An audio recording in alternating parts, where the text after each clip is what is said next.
Lady and the Tiger, Admiral Kirkwood, Lady and the Tiger.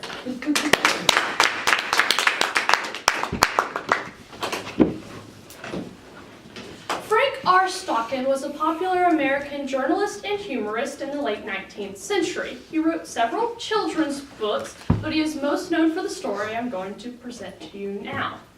Written in 1882, I present to you The Lady and the Tiger.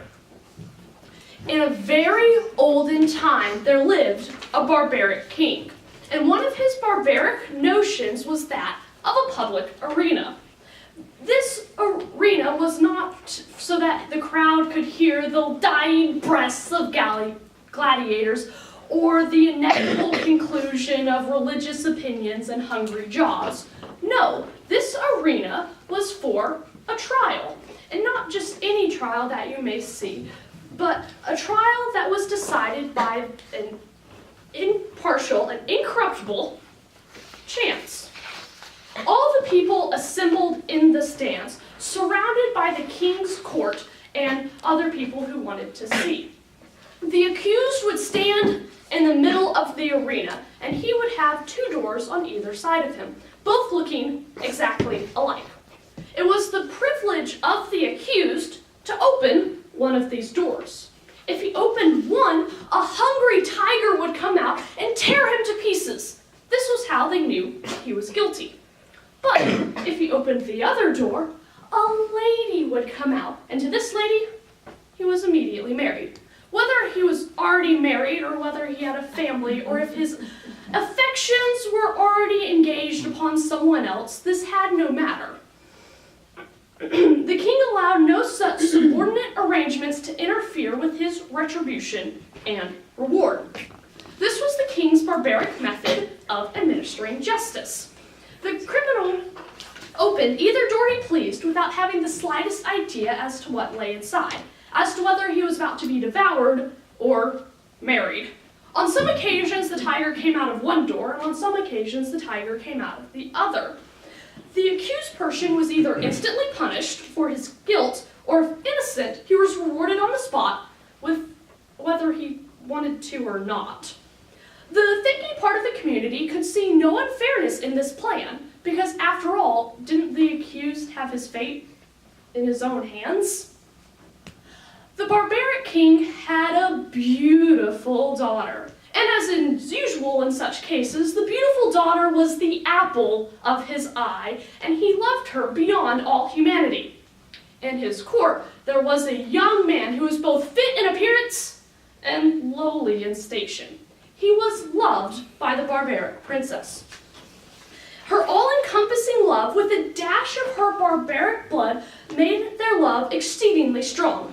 This love affair continued for several months happily, but then the king found out.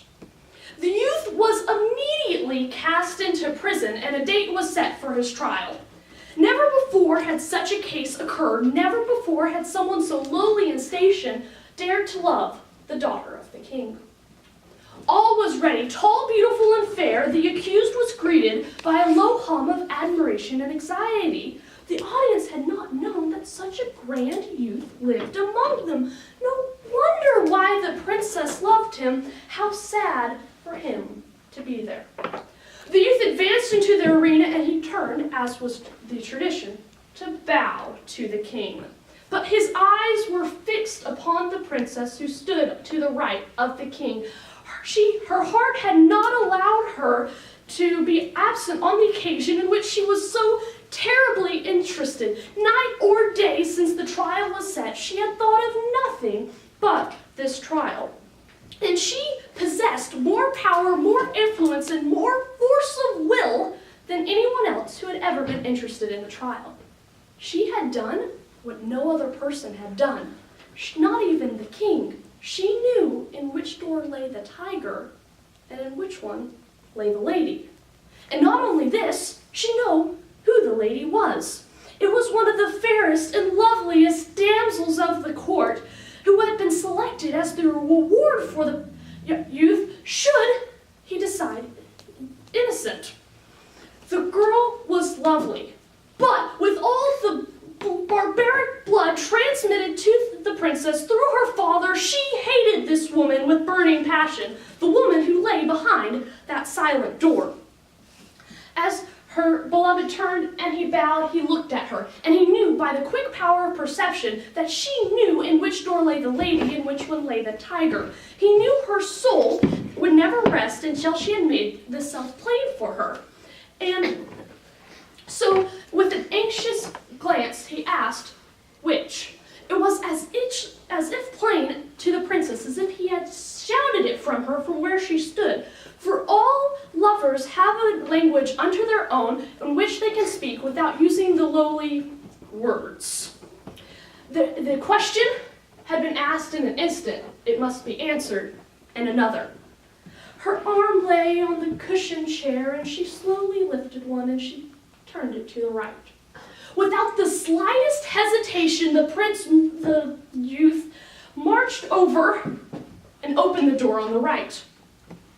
Now, the point of the story is this. Which came out of the door, the tiger or the lady?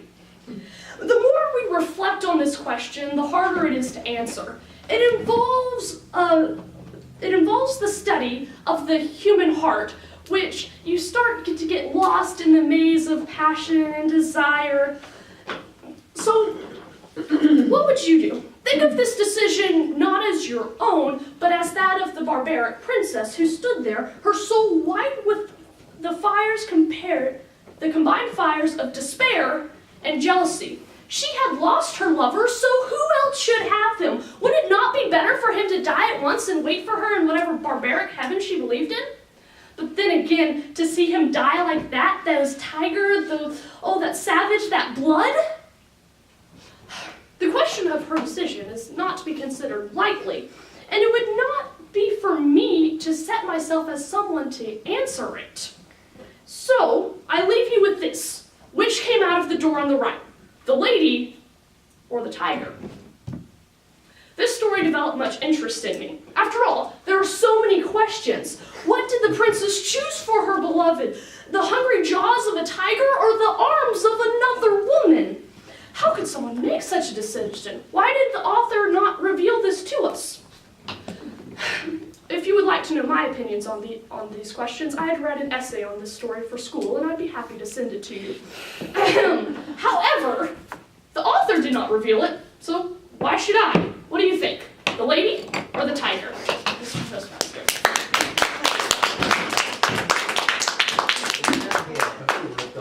I feel real confident. Where's the essay? This is my essay. You have to send that essay to me. All right, I Please will. take and finish your evaluations. I